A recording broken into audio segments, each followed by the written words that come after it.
everyone in Washington is very excited that the King and Queen are here. Earlier today, I spoke with NEWSMAX CEO Chris Ruddy. Chris, nice to see you. Greta, great to be on with you. Of course, we had a big night on Saturday night. We had dinner together, but you're having dinner without me tonight. Where are you going to dinner? Well, I'm going to the White House for the state dinner tonight with the King and the President of the United States. So it'll be a very exciting, historical moment and something very personally, deeply moving for me. But you're old hat at this because you were also invited to the, I don't know what the official word they used, but the one at the Windsor Castle last September, a state banquet, or I don't know what they called it. I think I hold the record. So there was the state dinner at Buckingham Palace. I was there with the President. Queen Elizabeth hosted. And then Windsor, King Charles and Camilla hosted that. I was there. And then actually there was an official dinner with the Prime Minister, Blenheim. Remember that in 2017? I was there for that. So I think other than Melania, people that are close to the President, I was the only one at all of those events. And it's pretty neat to say that I was. So, you know, I like history, so now I'm part of history. Well, it was fun for us. I was sitting outside the Windsor Castle. You were inside, but you were so close to the Queen.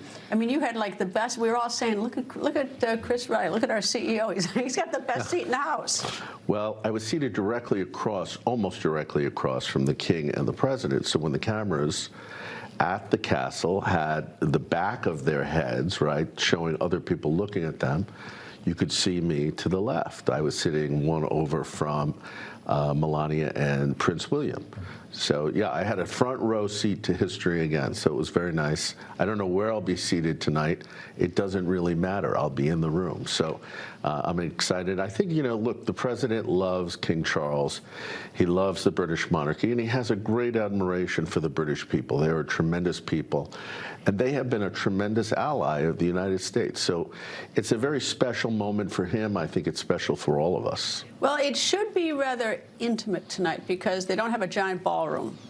It's not, you know, I think that if we were talking about a few years from now, if the President can build that ballroom, that it will not be as intimate. I mean, tonight it seems like a relatively small guest list. Well, we have a president that doesn't really like the word intimate. I think he likes big shows. I think he enjoys lots of people. He would probably be happier knowing him pretty well. I've known him for several decades now. He would like to see 1,000 people there, but the confines, as you know, the White House it's a big mansion, but it's relatively small for a ballroom.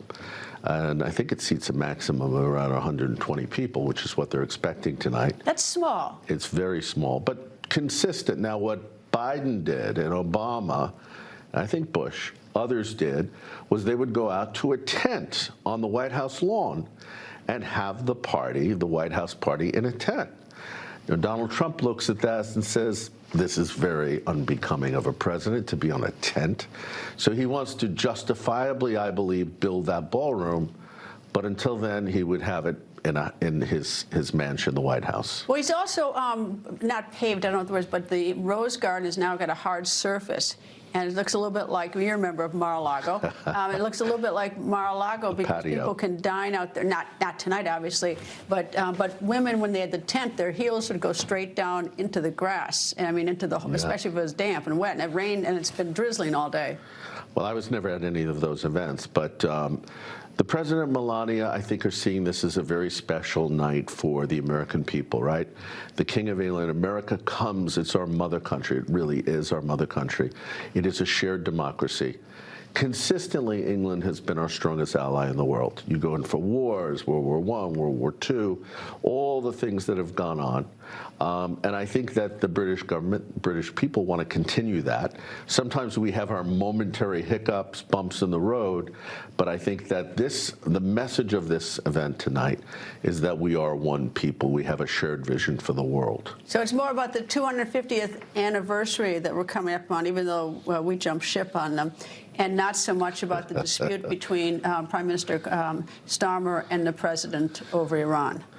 Well, you know, I think there's more to that story, right? I think the British are trying to be helpful. They did open the air bases They have sent some support ships into the region, and I think behind the scenes with their intelligence network and other things with security issues, they're helping a lot.